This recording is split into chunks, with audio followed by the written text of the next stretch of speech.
Hello chicos, buenas noches, buenas noches. Buenas noches, licenciado. Buenas noches chicos. Uy, justo se desconectó Patricia. Parece que su señal se fue. Bueno, vamos a comenzar entonces nuestra clase. Voy a llamar la lista. A ver. Ay, el internet está un poquitito lento.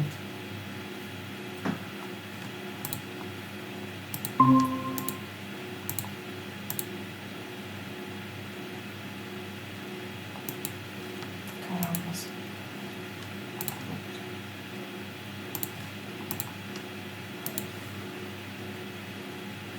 O la plataforma está mal o el internet está lento.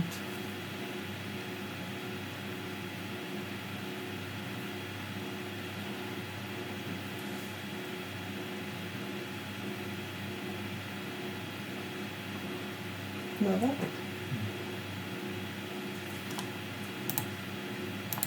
Bueno, ya no hay problema. Vamos a comenzar esta clasecita con una actividad, ¿no? Vamos a ver una película documental que en su tiempo ha tenido mucho impacto en la sociedad por el mensaje que traía. Es un mensaje crítico con relación a lo que es la educación actual. Justamente lo que hemos estado haciendo con ustedes, chicos, cuando conversábamos sobre cómo es la educación ahora, cómo debería ser, qué cosas nos faltan y todo eso. Algo similar a lo que estábamos haciendo nosotros, pero plasmado en una película, que se hace un análisis a nivel pedagógico sobre este tema. Ya les estoy dando más o menos una idea de qué se va a tratar, pero lo que quiero que hagan es que observen, ¿no? Que traten de entender este mensaje y vamos a hacer un análisis que van a hacer de manera individual, el cual lo van a subir a la plataforma al finalizar este documental. ¿Ya? Antes de que nos vayamos a ver el video, no sé si alguna persona tiene algún comentario, pregunta, queja. Queja. Perfecto, Virgilio. Comencemos.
Siempre recuerdo una clase de filosofía donde el profesor nos relató esta historia.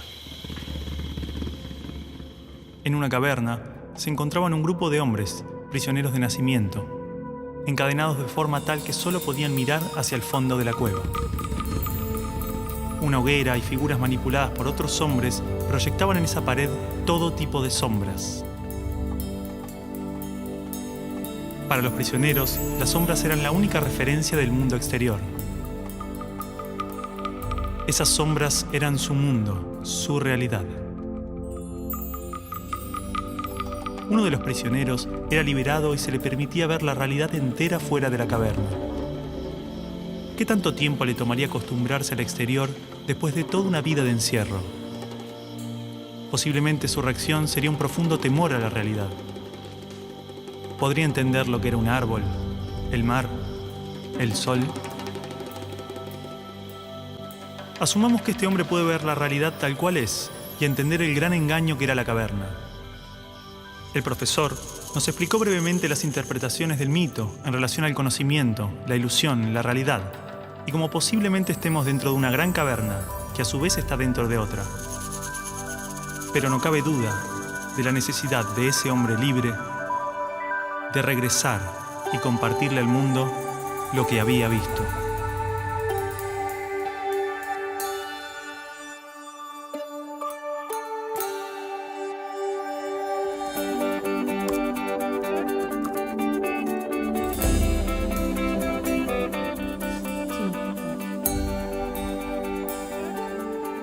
Bueno, y es así como en su 11ª tesis, él llega a la idea de que el filósofo no solo tiene que entender la realidad, sino que tiene que llegar a transformarla.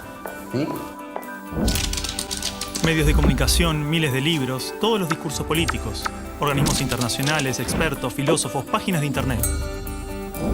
Todos coinciden en la importancia de la educación. Se invierte en capacitaciones, mejoras edilicias e investigaciones. Se compran libros, netbooks, pizarras digitales. Se dictan cursos, suben salarios, bajan salarios. Se imitan modelos extranjeros. Todo para mejorar la educación. Esto no evita que haya tantas escuelas como realidades sociales. Escuelas marginales, para pobres, escuelas depósito. Escuelas para obreros, profesionales, escuelas de clase media. Escuelas públicas y privadas. Escuelas para ricos, escuelas de la élite. Gran parte pretende incluir y contener a la mayor cantidad de estudiantes. Muchas otras se concentran en formar trabajadores de diferentes jerarquías. Y solo unas pocas se dedican a los supuestos resultados de excelencia. Más allá de sus diferencias, todas trabajan y aspiran a un ideal de escuela común. ¿Hasta qué punto esta escuela ideal nos ayuda a desarrollarnos individual y colectivamente? ¿Realmente este paradigma educativo busca que las personas tengan una buena calidad de vida y trabajen para la mejora de su comunidad? ¿Hay otro tipo de escuela que lo logre? ¿Hay alguna educación pensada con estos ideales? Esto nos llevó a abrir las puertas de un mundo oculto para muchos de nosotros. Esta película es parte de un proceso que posiblemente no tenga fin, una pregunta que seguramente no tenga respuesta, una búsqueda sobre cuál es la naturaleza del aprendizaje y la educación, qué errores cometimos y principalmente qué ideas nos sirven para seguir buscando, seguir aprendiendo.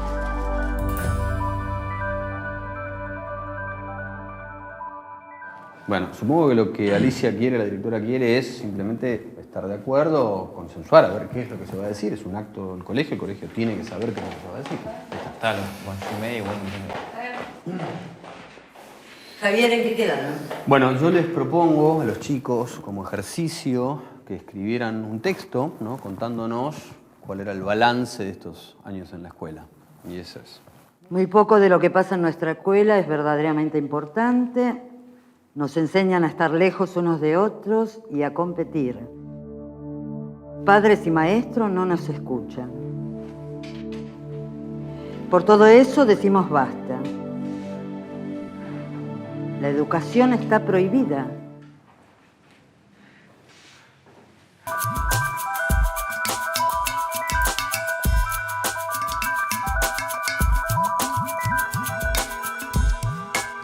Y el estudiante no aprende después de 12 años a leer comprensivamente, no aprende las operaciones matemáticas, no aprende, en fin, aprende muy poquito.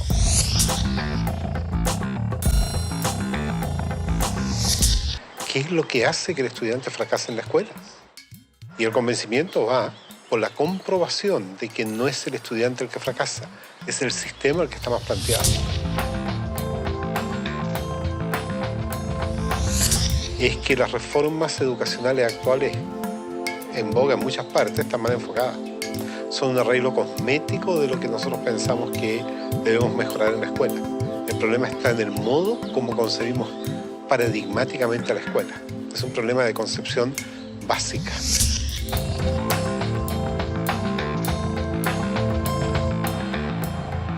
Las escuelas y los colegios de América Latina no son más que espacios de tedio y aburrimiento. Y yo siempre los invito a que pasemos por los colegios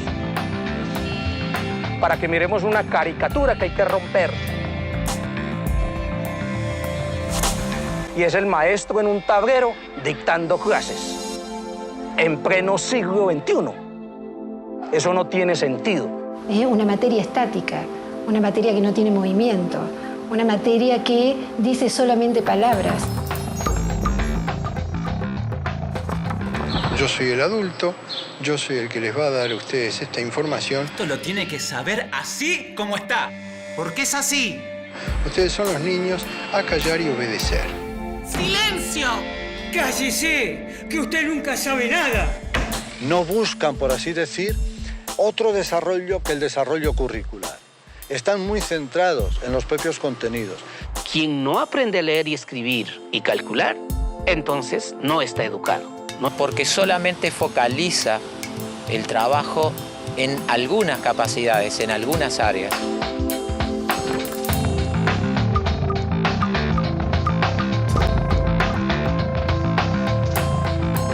El conocimiento actual está parcializado, porque la mirada es parcial. Nosotros decimos que en las escuelas convencionales el aprendizaje es preventivo. Señor, ¿para qué sirve esto? Y la maestra le dice, algún día lo podés necesitar. Pero estos conocimientos hemos visto de que no duran ni prevalecen durante mucho tiempo. Hoy en día los paradigmas están cambiando muy rápido. El conocimiento está cambiando permanentemente. Entonces, lo que ha pasado es que los sistemas educativos no han cambiado tan rápidamente como el resto de la sociedad. Ahí es donde está el problema de fondo. En las escuelas normales y en las facultades de educación nos dijeron que un objetivo es aquello que es medible, cuantificable y observable. Entonces empezamos a buscar la regla que nos permita medir los objetivos. Y eso se llamaron calificaciones, ya sea una A, una carita feliz, una carita triste. Pero la lógica siempre va a ser la misma. ¿Comparar qué? Comparar el sujeto, sus aprendizajes, frente a una escala estandarizada que mide qué, si cada sujeto es único, singular e irrepetible. Busca que un número defina incluso la calidad de persona que eres.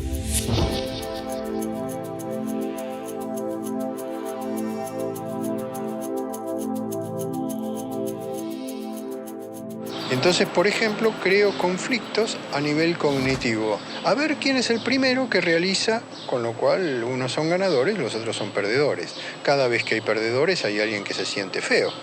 Era obvio. Se estimula mucho a los chicos a competir entre ellos.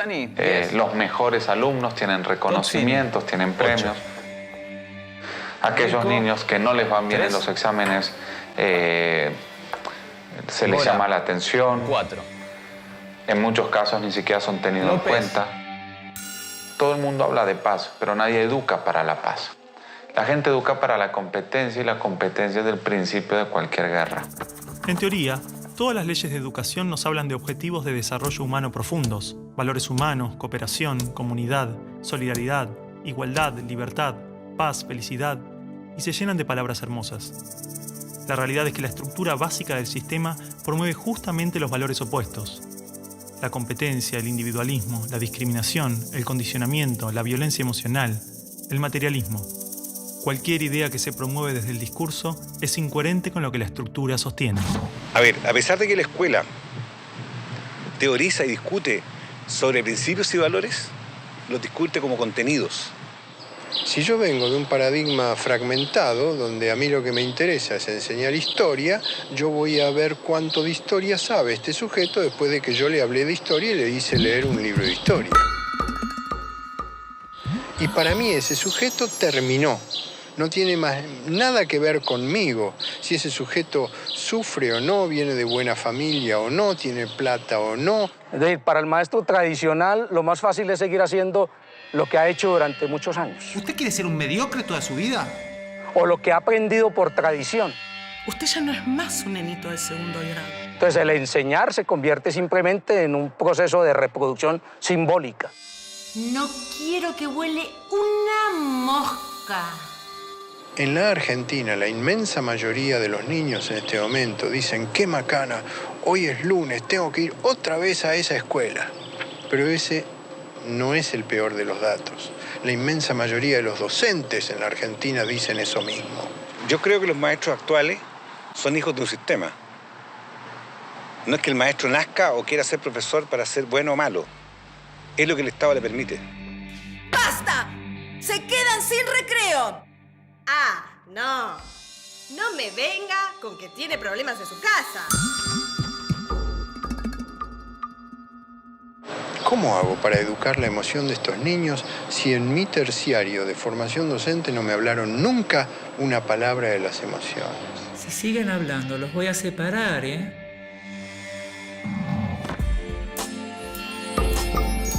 No quiero que vaya a la escuela a perder el tiempo. No quiero que vaya a pasar un mal momento. Es decir, en estos momentos un niño de 8 años pasa en la escuela más horas que un universitario en la universidad. No tiene sentido ninguno. No hay tantos conocimientos que aprender en la escuela. La escuela, entonces, no es ni siquiera el lugar de formación. Es la gran guardería, o como lo llamo yo, un gran parqueadero de niños. Pienso que son cárceles, ¿no? O sea, pienso que es horror pensar que hay que encerrar a los niños y hay que tener guardias ahí custodiándolos para que no se escapen. Y entonces cada vez se encierra más. Cada vez le hacemos muros más altos. Los muros pueden ser de ladrillo o de árboles, pero igual son muros que aíslan, que separan. Quiero que la escuela sea para él un espacio de crecimiento personal y no un lugar en donde se lo adiestre para una futura escuela secundaria y luego para una universidad y luego para el trabajo y luego ¿para qué? ¿No? Pero es mucho más fácil decir, ahora se callan, ahora abran el cuaderno, ahora agarren el lápiz rojo, lo cual es un adiestramiento canino. Eso no es educación.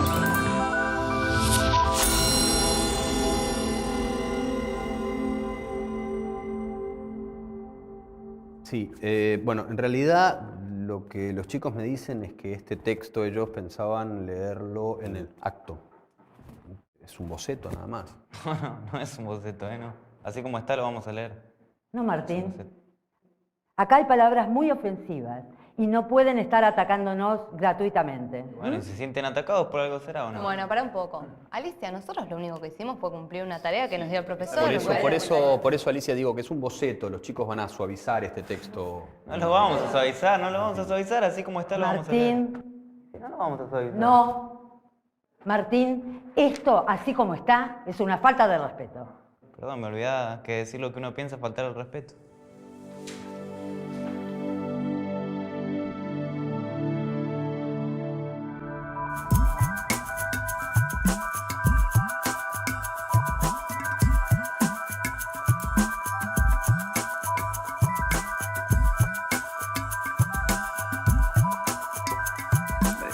Esto casi no se sabe, pero la educación pública, gratuita y obligatoria fue inventada en algún momento de la historia.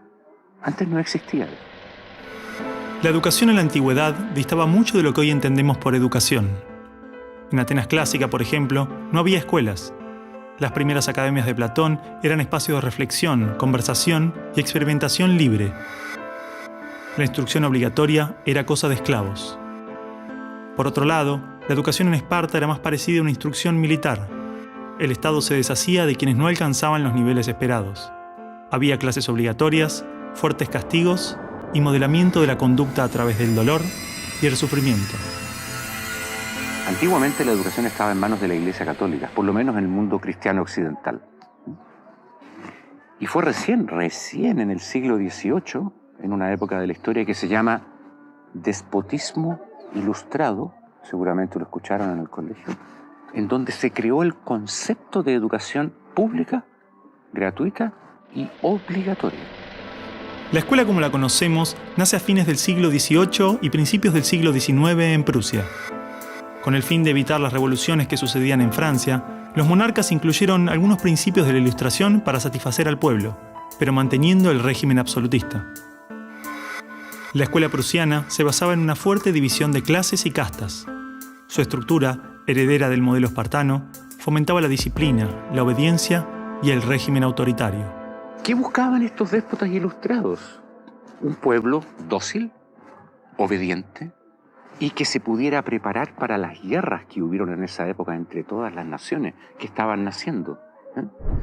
Por ejemplo, Catalina la Grande de Rusia Llamó a los enciclopedistas franceses a preparar esto mismo. Diderot, uno de los más famosos, estuvo allí para armar este paquete, ¿sí?, formador, no de ciudadanos, sino que de obedientes súbditos de estos estados. Las noticias del exitoso modelo educativo viajaron rápido, y en pocos años, educadores de América y Europa visitaban Prusia para capacitarse. Con el paso del tiempo, el modelo se expandió a nivel internacional.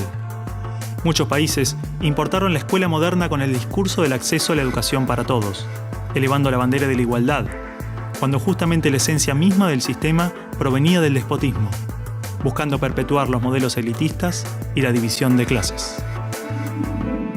Ese es el origen de la educación pública. Fíjense ustedes que Napoleón, un poco posterior, y enemigo jurado de todos estos déspotas, hizo lo mismo. Él lo decía con todas sus letras. Yo quiero formar un cuerpo docente para poder dirigir el parecer de los franceses. ¿Se entiende? Él lo tiene claro. Y eso opera, se sepa o no se sepa, hasta el día de hoy. La escuela nace en un mundo positivista regido por una economía industrial. Por lo tanto, busca obtener los mayores resultados observables con el menor esfuerzo e inversión posible, aplicando fórmulas científicas y leyes generales. La escuela era la respuesta ideal a la necesidad de trabajadores, y los mismos empresarios industriales del siglo XIX fueron quienes financiaron la escolarización obligatoria a través de sus fundaciones. ¿Dónde coloco los hijos de estas personas para que puedan trabajar? ¿Cómo educamos en que aprendan a leer? ¿Cómo creamos obreros inteligentes? La educación sigue siendo lo mismo. Una herramienta para formar trabajadores útil al sistema y una herramienta útil para que la cultura permanezca siempre igual y siempre se repita. Lo cual es conservar la estructura actual de la sociedad. La escuela se complementó con investigaciones sobre el control de la conducta, propuestas de utopías sociales y hasta teorías de superioridad racial. No es de extrañar que los primeros estados con el sistema prusiano o similar fueran con el paso de las generaciones focos de xenofobia y nacionalismo extremo. El modelo de producción industrial en cadena de montaje era perfecto para la escuela. La educación de un niño era comparable a la manufactura de un producto. Por lo tanto, requería una serie de pasos determinados en un orden específico, separando a los niños por generaciones en grados escolares.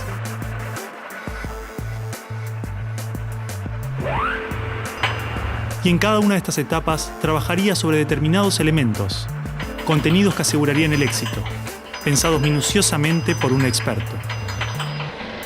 Digamos que el maestro es la figura que es la encargada de enseñar una serie de contenidos que tocan, porque alguien ha determinado así, en una edad determinada.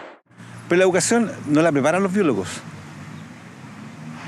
Y curiosamente muchas veces tampoco son educadores los que la preparan. Son administrativos. Son gente que no hace clases. En esta cadena, una persona estaría a cargo de una pequeña parte del proceso, insuficiente como para conocer el mecanismo en su totalidad, ni a las personas en profundidad. Un docente por año, por materia, cada 30 o 40 alumnos, llegando al punto de que el proceso termine siendo meramente mecánico. La educación, como la estamos viendo hoy, es administrativa. Hay alumnos que llegan, profesores que hacen clase, alumnos que se van, profesores que se van, y al día siguiente se repite el ciclo. Un profesor estatal es un funcionario en que la autoridad le dice: usted tiene que enseñar esto, esto, esto y de esta forma. Porque hay que repetírselo a demasiados niños con un profesor de demasiadas horas de clase y con pocas horas de atención de alumnos en forma privada. Entonces va a dirigir siempre a un grupo colectivo. Porque evidentemente si tengo 30 niños, no puedo pretender que todos los 30 niños quieran hacer lo mismo al mismo tiempo. Este sistema de cadena de montaje, que nace con el taylorismo, fue aplicado tanto en la industria, la escuela y el ejército de diferentes países y culturas de Occidente. hasta hace pocas décadas la escuela tenía estas cosas de cuartel y de asilo. Incluso el recreo termina con un timbre anónimo, no humano, que indica a los niños que deben adiestrarse poco a poco para pararse en una determinada baldosa detrás de determinada cabeza para formar una fila, generalmente de menor a mayor. Durante los últimos siglos, hemos construido nuestras escuelas a imagen y semejanza de las prisiones y las fábricas, priorizando el cumplimiento de las reglas, el control social. La escuela se pensó como una fábrica de ciudadanos obedientes, consumistas y eficaces, donde poco a poco las personas se convierten en números, calificaciones y estadísticas. Las exigencias y presiones del sistema terminan deshumanizándonos a todos, porque van más allá de los maestros, directivos o inspectores escolares. Están considerados grupos homogéneos, con contenidos homogéneos que tienen que obtener resultados parejos. Que todos tenemos que saber lo mismo. A pesar de que los adultos no sabemos todo lo mismo, a pesar de que no nos dedicamos todo a lo mismo, en las escuelas todos tienen que querer hacer lo mismo y hacerlo igualmente bien. Entonces la escuela tiene poca capacidad de responder a las necesidades individuales, porque la escuela instruye. Es un centro de instrucción y es lo que hace. El que no aprende, se queda. Esa es la realidad. Esto de alguna manera ya implica que el sistema educativo es un sistema de exclusión social. Selecciona el tipo de personas que estarán llegando a la universidad para llegar a formar parte de una serie de élite que domina pues, las empresas que dominan los sistemas de producción, económico, de comunicación, etc. Y otro tipo de personas para las cuales la escuela no es suficientemente adecuada, que están destinadas a otro tipo de trabajo más precario porque no dispondrán de los títulos para hacer esto.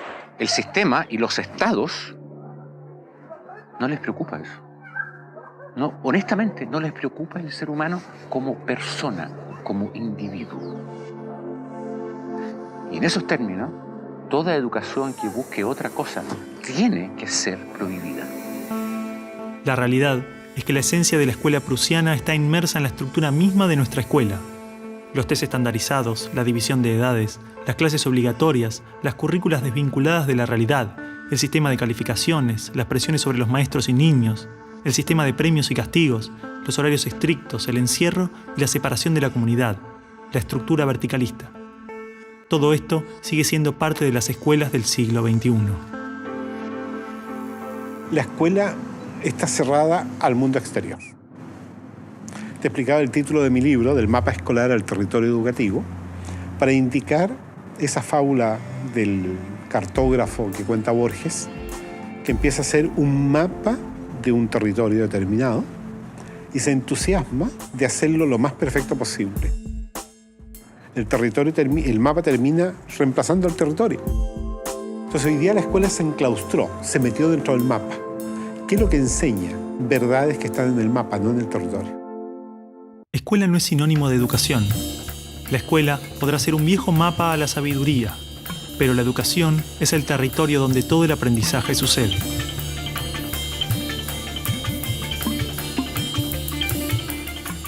¿Qué es una buena educación? ¿Lograr que la mayor cantidad de niños atraviesen los estándares de calidad? ¿Que obtengan herramientas y conocimientos que no les interesan para superar barreras que otros les imponen? ¿No era el objetivo de la educación lograr una buena calidad de vida? Olvidemos por un momento todo lo que sabemos sobre educación, toda nuestra forma de entender la escuela, todo lo que nos han dicho que debemos aprender en la vida y lo que debemos enseñarle a nuestros hijos. Empezar a ver cada cosa, a revisarla como si nunca la hubiéramos visto. O sea, cada acción, cada actitud, cada costumbre. Si no estuviéramos haciendo las cosas como las estamos haciendo porque siempre las hicimos así, ¿cómo las haríamos hoy? ¿No? Es como sacudirse la cabeza y decir, bueno, empezamos de nuevo.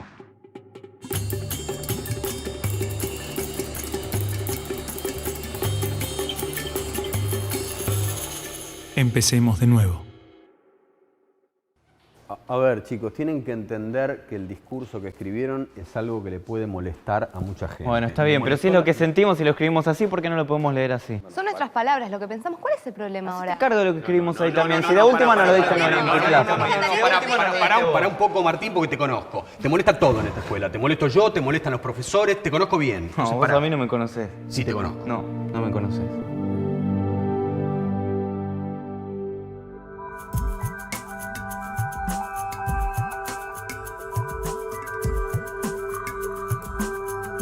Nosotros no queremos enseñadores, queremos educadores. Eso es fácil. Lo que es difícil es ayudar a producir el normal desarrollo de una persona. Si yo quiero hacer eso, lo primero que tengo que conocer es al ser humano intrínseco. ¿Qué potencialidades trae? ¿A qué edades trae qué potencialidades? Pero no sigue al niño, no está observando al niño. No conoce realmente al niño, a cada uno particularmente, sino que conoce mucho la teoría. Entonces es como que un adulto que sabe lo que debe hacer el niño, pero está ciego un poquito hacia la realidad. O sea, el centro de esta educación es el niño. Entonces, sí está pensada desde cuáles son sus necesidades, no desde cuáles son las necesidades nuestras como adultos.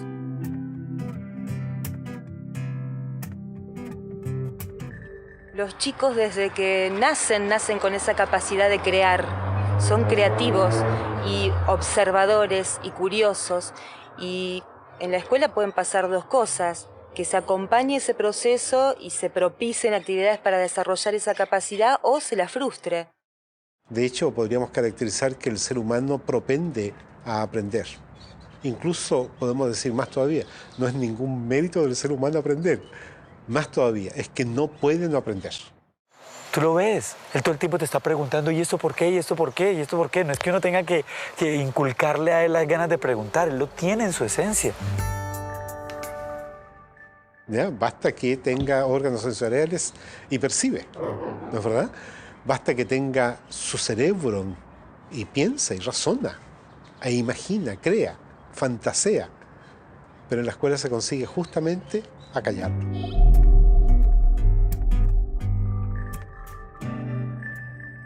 De esta manera, si te fijas, cada vez, a medida que van creciendo los niños, van perdiendo su curiosidad y sus ganas de aprender. Un niño de 12 años difícilmente cuando sale de la escuela toma un libro. Son los mínimos los que hacen estos. Porque está harto, está totalmente harto de que se le diga qué debe y qué no debe hacer, y ha perdido toda curiosidad por aprender. La mente del niño tiene cualidades de aprendizaje cualitativamente superiores a las de un adulto, porque está naturalmente desarrollado para percibir lo que se le presenta, y con ello crea su mente, se construye a sí mismo. En pocos años aprende a controlar su cuerpo, puede comunicarse en varios idiomas, comprende las reglas de la naturaleza y las características de su cultura. Todo este complejo y maravilloso proceso se da de manera inconsciente. Lo aprende sin demasiado esfuerzo, por cuenta propia. De las cosas que aprendimos en la escuela, incluso cuando en la escuela aprendíamos muchas cosas, hay muy pocas que en la vida cotidiana necesitemos. Es posible que la escuela sea conveniente. Yo no creo que sea necesaria la escuela. Creo que puede ser demasiado, a lo mejor muy conveniente en la sociedad, pero podemos prescindir de ella. Porque podemos vivir sin saber logaritmos, pero no podemos vivir sin saber relacionarnos con otras personas, o sin saber caminar, o sin saber usar herramientas. Todas esas cosas las aprenden los niños mediante el juego. Los niños desde que nacen tienen la habilidad de construirse a sí mismos, aprendiendo de lo que se encuentra a su alrededor, a través de jugar y explorar el mundo. Los niños absorben cultura, los niños vienen a tomar la cultura de los padres, y eso se ve incluso en el lenguaje. Está en el contexto cultural humano los números y las letras y las palabras, entonces ellos lo aprenden, pues como, igual que aprenden a andar porque hay unos adultos que andan.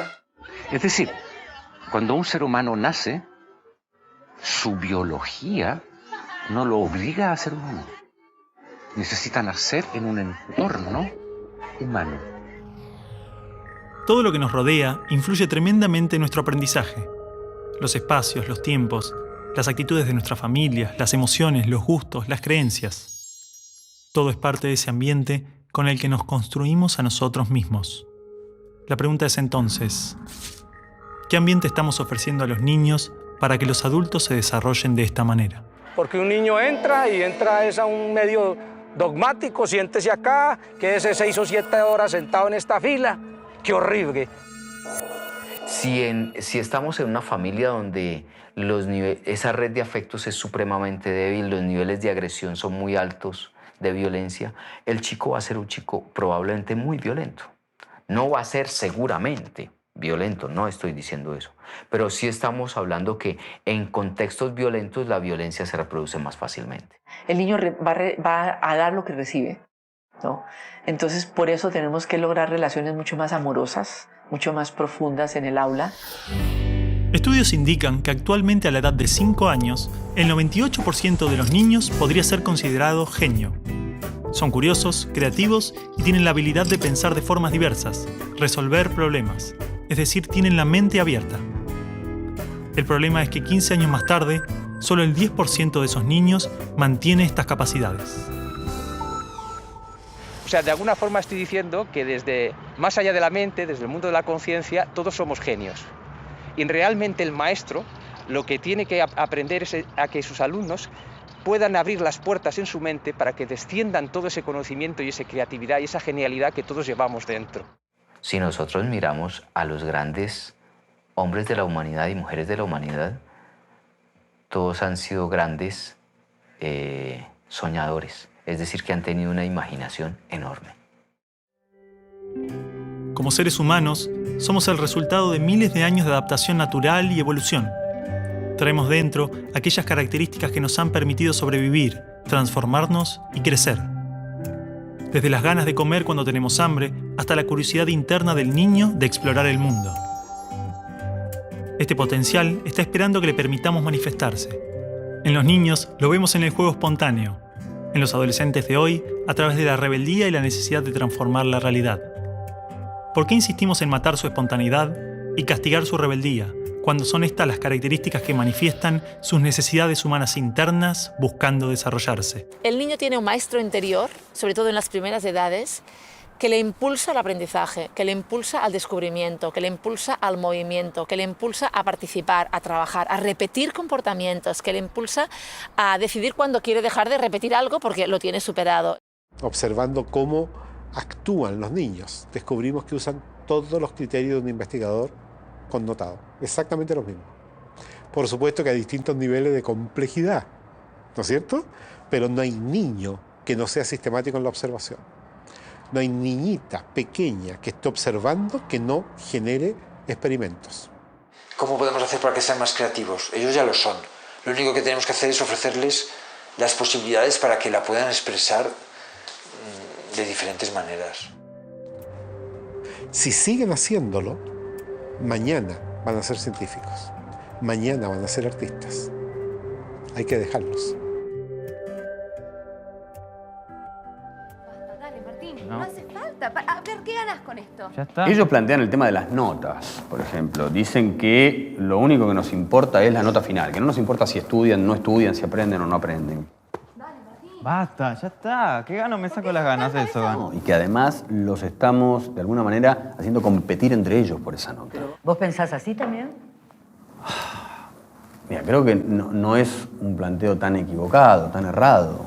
Evidentemente, algo de la estructura de la escuela no les hace bien. Mira, Javier, yo creo que lo que les hace mal a los chicos es la sociedad. Y con la sociedad que tenemos, lo mejor que le puede pasar es venir a la escuela, ¿no te parece? Está bien, pero digo, esto es bastante fuerte. No, ya sé, pero... Acá está todo lo que aprendí en 5 años de colegio. ¿Saben qué va a pasar con esto? Me lo voy a olvidar todo. Es más, ya me lo olvidé.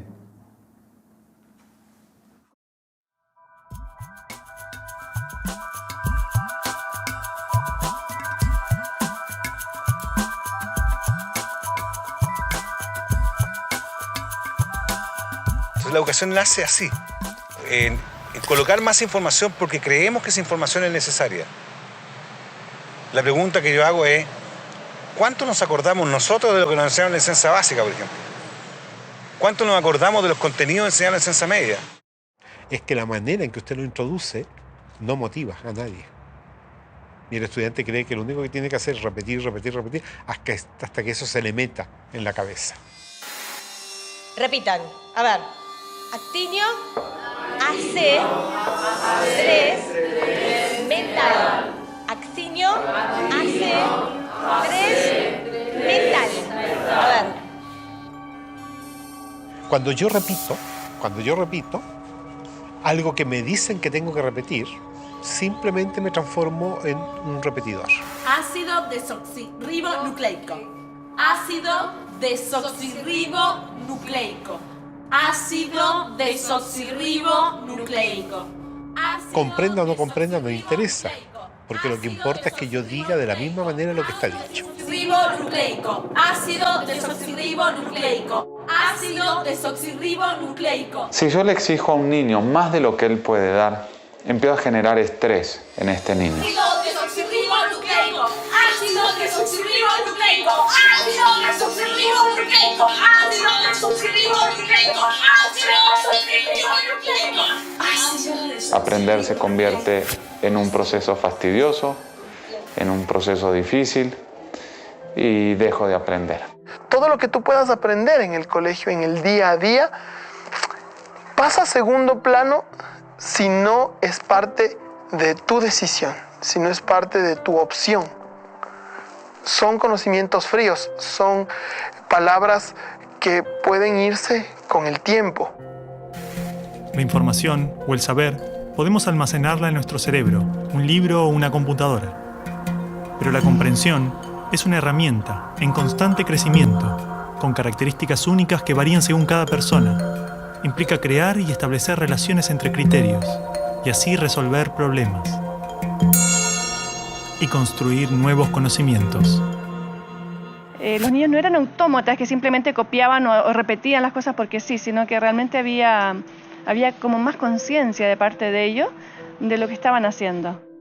Ese concepto va a entrar en él, lo va a asumir de una manera relacionada con su vivencia. Si no se disfruta del aprendizaje, no hay auténtico aprendizaje. Y sobre todo, la genialidad que cada alumno lleva dentro no puede descender y no puede enriquecer al resto de la clase ni al propio maestro. El aprendizaje profundo solo puede estar fundado en el interés, la voluntad, la curiosidad, y se origina más allá de las fronteras de la razón. Es mucho más que analizar o relacionar conceptos.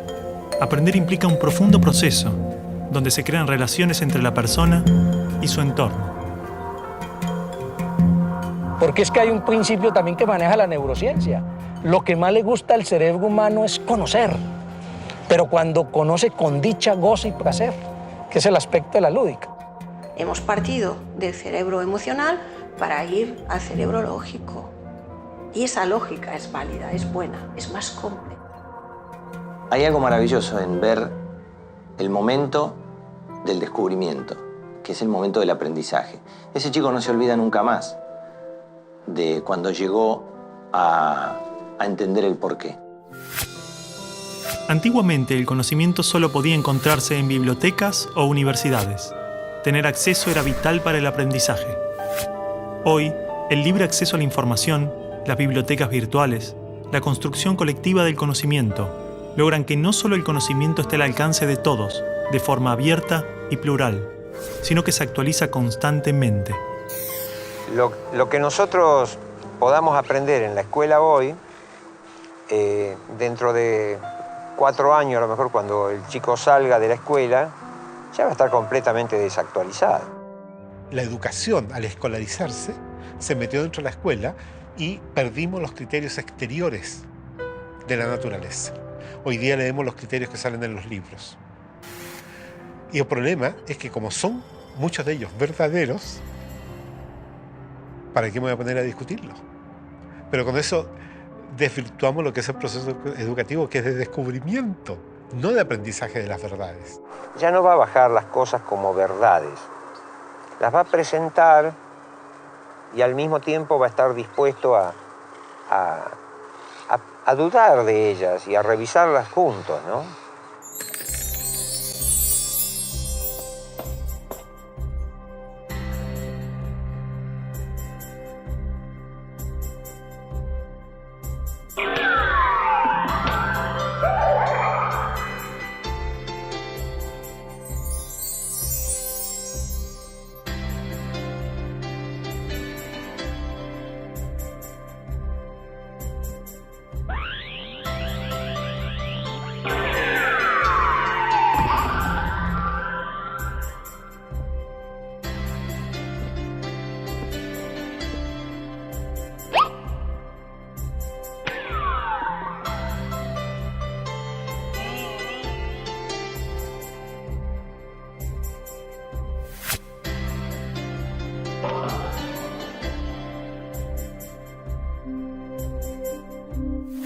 A todo nivel, el ser humano siempre aprende lo que hace.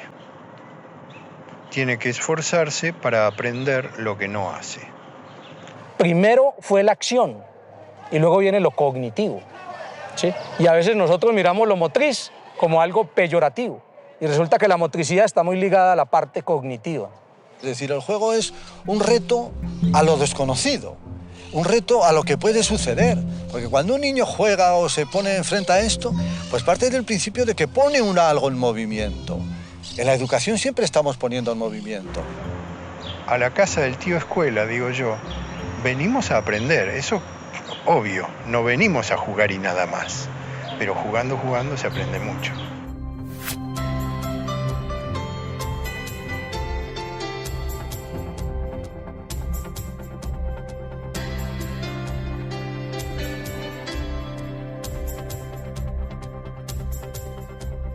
Estudiamos a través de salir a la naturaleza, buscar las cosas, explorar, encontrar, vivenciar.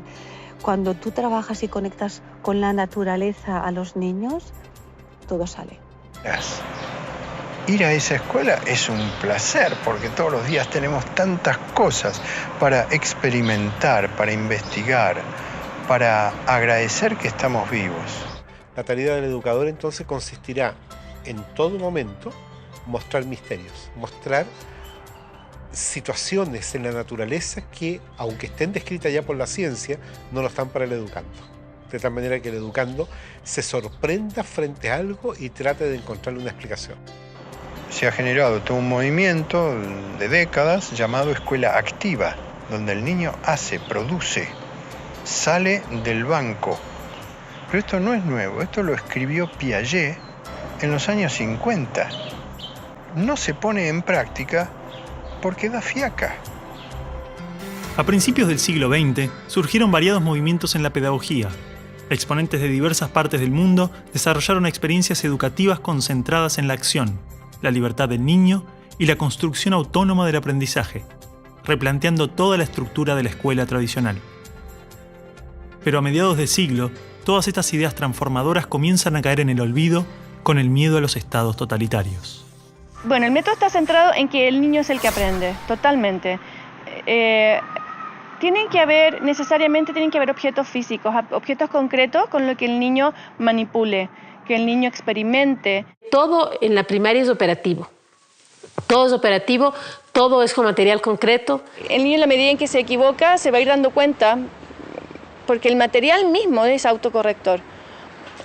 Y normalmente el adulto no es el que debiera estar corrigiendo al niño. Es el mismo niño el que tiene que estar corrigiéndose a sí mismo. Ahora, también existe mucho la corrección de parte de otros niños. Yo creo que desde el punto de vista educativo son bienvenidos los errores y las equivocaciones. De hecho, la ciencia tiene más errores y equivocaciones que aciertos. Es verdad que avanza, sabemos nosotros que puede avanzar cuando hay un acierto, pero los errores son los que permiten que los científicos puedan avanzar. Viendo a los niños cuando dicen, no importa si yo me equivoco, porque estoy aprendiendo, porque nadie tiene que ganar aquí, sino todos estamos para mejorar. El inventor de la bombilla eléctrica tuvo más de 1000 intentos fallidos antes de hacer funcionar la bombilla. Cuando un periodista le preguntó qué se sentía fracasar 1000 veces, él respondió, No fracasé 1000 veces. La lámpara eléctrica es un invento de 1000 pasos. Al igual que un descubrimiento científico, la educación informal es el resultado de un proceso profundamente caótico, donde el hombre busca un orden causal, lógico, pasando del caos al orden alternadamente. Pero este aprendizaje nace de la pregunta en el caos, no de una respuesta en un orden. La sociedad, cuando nosotros nacemos, la sociedad nos vuelve más ignorantes porque nos da respuestas a estas preguntas y nos da respuestas prefabricadas en la filosofía, en la política y hasta en las religiones. Entonces matan las preguntas y la capacidad de aprender. Yo creo que de manera sintética podríamos decir que la escuela está orientada a la respuesta. En cambio, los procesos educativos que ocurren fuera del ámbito de la escuela, pero que también dentro de ella, están orientados hacia la pregunta, hacia la indagación, en que la respuesta viene, pero no es lo medular del proceso. Y debe ser un educador, entonces, ayudar al develamiento de aquello, no imponer una respuesta. La importancia de la pregunta está planteada desde el principio de la filosofía en la antigua Grecia, donde el aprendizaje surgía del replanteamiento y la repregunta. Pero si es esta la naturaleza del aprendizaje, ¿por qué insistimos en estructurarlo, limitarlo, condicionarlo, ordenarlo? Así es como todos los seres vivos aprenden, a través de interactuar con los otros y con el entorno, no a través de un currículum previo que alguien establece. El tiempo escolar, entonces, es un tiempo engañoso en el sentido que nos hace meter en una programación la idea de que el educando va a ir progresando al modo como el programa está planificado. En ese sentido, la escolarización es lineal. Paso 1, paso 2, paso 3. Y el paso 10º va a estar después del 9º. Pero en el aprendizaje la situación es distinta. Puede que la persona avance progresivamente de manera lineal, 1, 2, 3, y brinca al 10º. El currículum es una guía ordenada para construir el conocimiento basado en experiencias previas. Pero si el aprendizaje se caracteriza por procesos tan diversos e individuales, ¿cuál es la necesidad de forzar eso y alcanzar objetivos? Normalmente los objetivos educacionales en el mundo son colocados desde fuera del alumno, del niño. Se espera que sea un buen ciudadano, se espera que pueda participar de esta sociedad competitiva, etcétera, etcétera. Por tanto, el niño empieza a entender que las acciones del ser humano no parten tanto de una fuerza interna, de una conexión con la naturaleza, de una percepción, de una sensibilidad por la vida, sino que están motivadas por algo exterior. Estudio para pasar el examen, no leo para aprender, no me intereso por los animales porque me gustan. No, es que ahora no me toca los animales, ahora toca otro tema. Si yo no muevo realmente el interés, si no desarrollo las partes creativas, estoy generando robots con objetivos y por lo tanto en el camino se va a quedar un 60, un 70% de los niños con potencialidades maravillosas. Nuevamente, repitan. Accinio, ace, tres, metal. Accinio, ace, tres, metal. Accinio, ace, tres, metal. Accinio, ace, tres, metal. Actúo porque si hago esto, conseguiré un premio, tendré un coche de esta manera y tal. Y si esto significa que tengo que especular o que tengo que pasar por encima de quien sea, tengo que mentir y tengo que pisotear al que tengo al lado, me es igual. ¿Esto qué tipo de relación educativa lleva esto? Un tipo de relación educativa que pone el énfasis en el resultado. Al crecer, la escuela y la sociedad nos llevan a asumir motivadores externos para alcanzar los objetivos. Y difícilmente podemos entender que alguien pueda realizar algo sin interés, más que el propio placer del proceso. Pero un niño pequeño no tiene un lugar a donde ir, simplemente disfruta de crecer, camina por el simple placer de caminar y explorar, y esto lo hace desarrollarse. Su motivación no está en el objetivo ni en el resultado, está en el camino. Lo que podemos decir es que no tenemos objetivos concretos sobre la vida de los niños, que tengan que aprender determinadas cosas, que tengan que ser de determinada manera. Esos objetivos no los tenemos. El currículo que se maneja acá es un currículo que está plasmado en un camino y que el niño maneja ese camino. Entonces, él lo tiene y él sabe. Entonces, el maestro no es el protagonista de la película, el contenido no es el protagonista es el niño que, acompañado del adulto que hace de intermediario, se pone en contacto con el conocimiento y el conocimiento pues ya atrae y actúa por sí solo, ¿no? Y ahí, en eso que les estoy contando, se respeta el ritmo del niño. O sea, no hay la presión fundamental de que tiene que llegar a este resultado en tal tiempo. Si yo me planteo que a lo largo del curso tienen que aprender a escribir su nombre, pues voy a estar preocupado y en vez de ver al niño voy a ver el objetivo y voy a intentar adaptar al niño al objetivo. Si lo que quiero es que él aprenda y viva, digamos, de manera espontánea, pues eso lo va a aprender de todas maneras, pero yo no voy a estar preocupado por ello y vamos a poder fluir y disfrutar del proceso. Finalmente los chicos no solamente la pasaron mejor, es decir, dentro de 20 años tendrán un mejor recuerdo de su escuela, que ya es muchísimo, sino que además tienen rendimientos mejores con resultados a largo plazo mejores.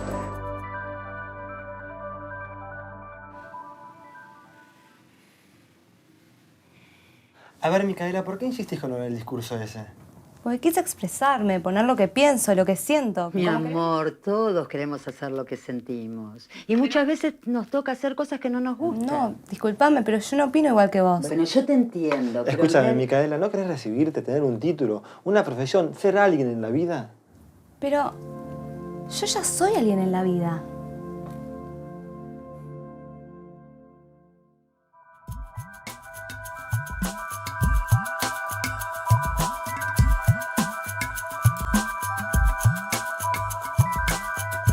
Uno se encuentra con dos carriles pedagógicos básicos. Uno que es debo adaptar el niño a la cultura y otro que es debo adaptar la cultura al niño. Léase derecha e izquierda pedagógicas. Es así de sencillo. Y en algún lugar del medio debe estar la verdad. La escuela construyó sus cimientos sobre una idea fundamental que trasciende a toda su estructura: la noción de que los niños están vacíos, y en consecuencia, su individualidad puede ser rota y reformada, intervenida acorde a necesidades externas. El niño ha sido considerado un objeto de estudio, una rata dentro del laboratorio de socialización más grande de la historia, cuyo principal objetivo fue modelar al ser humano. Esto es muy humano, ¿no? Pensar que el bosque, si no lo cuidamos, se estropea. El bosque, con dejarlo tranquilo, es suficiente. Siempre, todo lo que tenemos de bosque es porque el ser humano no ha intervenido. Pero el ser humano cree que interviniendo hace más, hace mejor las cosas. Dentro de la semilla de un árbol se encuentra toda la información que este ser necesita para desarrollarse. El ambiente que lo rodea contiene todo lo que ese árbol necesita para crecer, pero este desarrollo depende de la estructura interna de esa semilla. Todas las reacciones a las condiciones externas están planificadas en el interior de cada ser, tanto de un árbol como del hombre. La formación de los órganos vitales, la estructura ósea, los tejidos, las características básicas de cada uno de nosotros son el resultado de un proceso interno, autónomo, que no requiere la intervención del ser humano, donde la madre solamente satisface los recursos necesarios, pero no dirige. Cualquier célula tiene una estructura interna que le permite saber inconscientemente qué necesita en cada momento, cómo ha de ser el entorno a su alrededor, que para satisfacer las necesidades internas de la célula, expresadas genéticamente, para que esa célula pueda llegar a ser lo que en potencia ya es. Es decir, el objetivo de la vida es vivir y autorrealizarse. Para eso ese organismo necesita encontrar un entorno que respete, que satisfaga esas necesidades internas. Había un jardinero que tenía tanto amor a las plantas y entonces las cuidaba tanto que iba allí y en cuanto empezaban a brotar iba estirando del tallo. ¿qué sucedió? Todas o se deformaron o murieron. O sea, el crecer es innato. No tienes que estirar a nadie, no tienes que hacer que saque nada. Solo tienes que procurar que le llegue lo necesario. Para sobrevivir, esta célula tiene ciertas necesidades básicas: alimento, seguridad y tal vez el elemento más importante que ha hecho posible toda la evolución biológica: el amor. Una vez que la célula cuenta con estos recursos, comienza a desarrollarse, a autorrealizarse. El amor es necesario en todo momento del desarrollo de la vida. En su gestación es la compañía y la protección del útero. Luego es el contacto corporal, el apoyo emocional, expresiones, gestos, sonidos, hasta el entendimiento, la aceptación, el respeto y la confianza en el otro.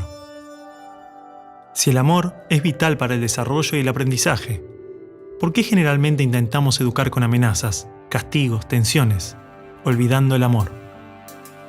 ¿Y qué hacemos los adultos? Tenemos que conseguir que haga lo que nosotros queremos.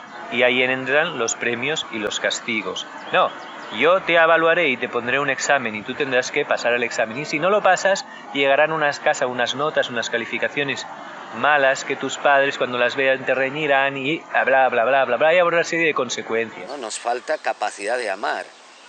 Entonces, normalmente amamos de un modo estrecho. O sea, yo te amo si coincides conmigo, si no, no te amo. Este es nuestro modo normalmente de amar.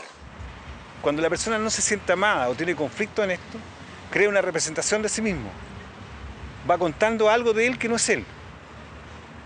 Entre más intenso el dolor, más lejos la representación de la persona real. Si me obligan a hacer toda una serie de cosas con las cuales yo no estoy para nada interesado, aunque se me intente motivar extrínsecamente a través de premios, castigos, notas o caramelos, mi necesidad puede ser otra.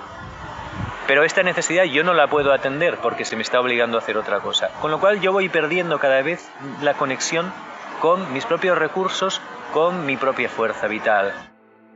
Los premios y castigos operan manipulando las necesidades básicas. Cuando no recibimos amor o protección, hacemos lo posible para obtenerlos, generando mecanismos de conducta y comportamientos que nos permiten sobrevivir. Nos condicionamos. Ese niño no estudia para aprender, no trabaja por placer, ni para realizarse. Lo hace porque si no pierde la seguridad, el amor, siente que muere. Todo su accionar pasa a estar controlado por el miedo. De alguna forma lo que se hace en la escuela actual, estoy generalizando, es sembrar ese miedo. Se pone límites a la persona en vez de todo lo contrario. Y poner límites es el miedo. En nuestra mente estructurada, cuando creamos dentro una creencia, la forma que tiene la mente para que no salirnos de esa creencia y crear fuera es el miedo. Cuando nosotros nos acercamos al borde de una creencia, sentimos miedo. Es un mecanismo de control, es un mecanismo de manipulación ética. Si tú te portas bien, yo te califico bien. Eso es un modelo conductista. Ese es el gran modelo conductista que tanto daño ha hecho a nuestra sociedad. El Manifiesto Conductista de 1913 promovía una psicología cuyo objetivo era la predicción y el control de la conducta. Mediante experimentos con ratas, animales y su condicionamiento, se desarrolló una ciencia del control social, utilizada para pensar las bases de la escolarización moderna, la publicidad, la propaganda política, el entrenamiento militar y los ejercicios de tortura. La manipulación de masas a través del miedo. Todo lo que vemos actualmente en nuestro mundo, todo tiene como bases el miedo. El miedo al cambio, el miedo al progreso, el miedo a ser tú mismo, el miedo a amar, el miedo a revelar tu ser enfrente de este mundo. Entonces estamos creando una sociedad en que la gente trabaja en cosas que no le gustan por conseguir dinero, por conseguir posición. O sea, es la sociedad del autoengaño. Tengo un diploma de, tengo un título de, y el tener es lo que nos separa realmente de nuestra identidad, es lo que nos vuelve a llevar al miedo. Tengo que aparentar que soy. Los chicos que han estado y que han salido de este tipo de escuelas nos comentan muy alegres que ellos no sienten esa presión, porque han descubierto a lo largo de su infancia y de su adolescencia que las cosas las hacen por un placer personal, por un gusto personal, por una meta personal. O sea, lo importante es estas ganas de vivir. Sin estas ganas de vivir, la vida no vale la pena, ¿no? Entonces los niños nos muestran estas ganas de vivir que como adultos hemos perdido. Así que las primeras preguntas tendrían que ser, ¿estoy cuidando las ganas de vivir de este niño o no? Es decir, cuando el niño está bien cuidado, y bien cuidado significa respetado en sus procesos vitales, acompañado por adultos disponibles, con una serie de límites que le ayudan a fortalecerse, cuando el niño está bien cuidado, el niño tiene ganas de construir cosas con los otros desde el amor. Si un niño siempre hace lo que le manda el adulto, llega un momento que ya desconecta de sí mismo. En cambio, si ellos están acostumbrados a seguir su propio impulso, siguen conectados con su interior, saben lo que quieren, saben quiénes son. Los niños, además, te llevan de la mano y te muestran realmente, te dicen lo que necesitan. Es cuestión de escucharlos y de colaborar con ellos en su búsqueda. Una descripción de los organismos vivos es que son autopoiéticos, sistemas con la propiedad de producirse a sí mismos continuamente, y las relaciones que se dan entre ellos nunca son instructivas, sino de vida, despliegue y progreso. Es decir, en la naturaleza no hay órdenes externas, simplemente organismos conscientes conectados, pero en pleno desarrollo autónomo, en un aparente caos. Digamos que el estímulo no es necesario. No tenemos que motivar a los niños para nada. Si ellos quieren hacer algo, lo hacen. Y si no, pues no lo hacen. Pero no hay que motivarles para que hagan algo que les va a ir bien. Porque ellos saben si les va a ir bien o no. Y que ellos puedan ir escogiendo y posicionándose de forma instintiva en aquello que realmente les va llamando la atención, les va estimulando, que descubran realmente el don que tiene cada uno de ellos. Se convierte en tu propia responsabilidad en vez de la responsabilidad de un sistema. O sea, quien yo quiera ser es mi propia responsabilidad, ¿no? Y el niño toma conciencia de esto desde pequeñito. La célula genera una membrana que la separa del entorno exterior. Esta membrana es semipermeable, es decir, permite que ingrese lo que necesita del entorno cuando lo necesita. Solamente es necesario que los recursos estén disponibles en el exterior, pero sin forzar su ingreso al ser, sin violar su seguridad y bienestar. De esta manera, el organismo puede crearse a sí mismo, autorrealizarse. Así es como aprendemos de la cultura. El debate entre lo innato y lo adquirido no tiene una respuesta, porque ambas actúan en una compleja interacción que requiere amor y respeto. Por lo tanto, la creatividad es la manera como el organismo se expresa algo que ha construido a través del respeto a sus propias necesidades. Con los conocimientos bases, intentar ver en qué momento está, qué es lo que necesita, qué es lo que quiere, qué es lo que le va a mover más, ¿no? Porque en el fondo es el chico el que va a dar los pasos, ¿no? En realidad nadie aprende, ¿no? Digamos, de forma forzada, no es aprendizaje lo que se produce cuando es forzado. La infancia es lo más hermoso, ¿eh? O sea, que es la alegría. Y en ese sentido yo creo que cualquier educación es buena si cuida de la alegría y las ganas de vivir del niño. Bueno, chicos, la semana que viene es el final. Oh, ¿leyeron el libro? Era corto, era corto. Yo no lo leí, profe, ya se termina el año, basta, ¿para qué me sirve todo eso? Yo quiero ser bailarina, no me sirve de nada todo esto. No, claro, no, si las bailarinas no estudian. A mí sí me va a servir, yo voy a estudiar marketing, así que me va a servir. A mí tampoco me sirve de nada, profe, ¿por qué no tenemos que comer años estudiando cosas que después no nos sirven de nada? No, claro. Es como decíamos en la carta que escribí. Oh, y otra vez con el tema de la carta, chicos, basta, quieren politizar todo. Pero todos no están de acuerdo. A ver, y aparte vos, Martín, vos y vos, nena, a vos a ver, te ¿qué hablo. dice? Sí, ustedes dos, unos desagradecidos. Porque los profesores se esfuerzan para que les quede algo y a ustedes les da igual. Córtenla, Mariela, basta, escuchame una cosa. A ver, cállense. A ver, Martín, explícame lo de la carta. Vos, Micaela, también. Hablaban en nombre de todos sus compañeros. Lo terrible que era. No están Ahí está. ¿Qué querés, Juan? No, faltan 10 minutos. Séntate, sigamos. Ve que somos todos diferentes, a este no le importa nada, es un amigo. Chicos,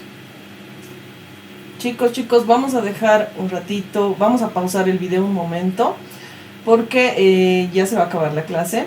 Solamente recordar a las personas que tal vez no estaban desde el inicio, de que se tiene que hacer un análisis de este documental, ¿ya? Entonces, el día de mañana vamos a continuar. De todas formas, el enlace del documental se va a subir igualmente a la plataforma, ¿ok? ¿Hay alguna duda, chicos?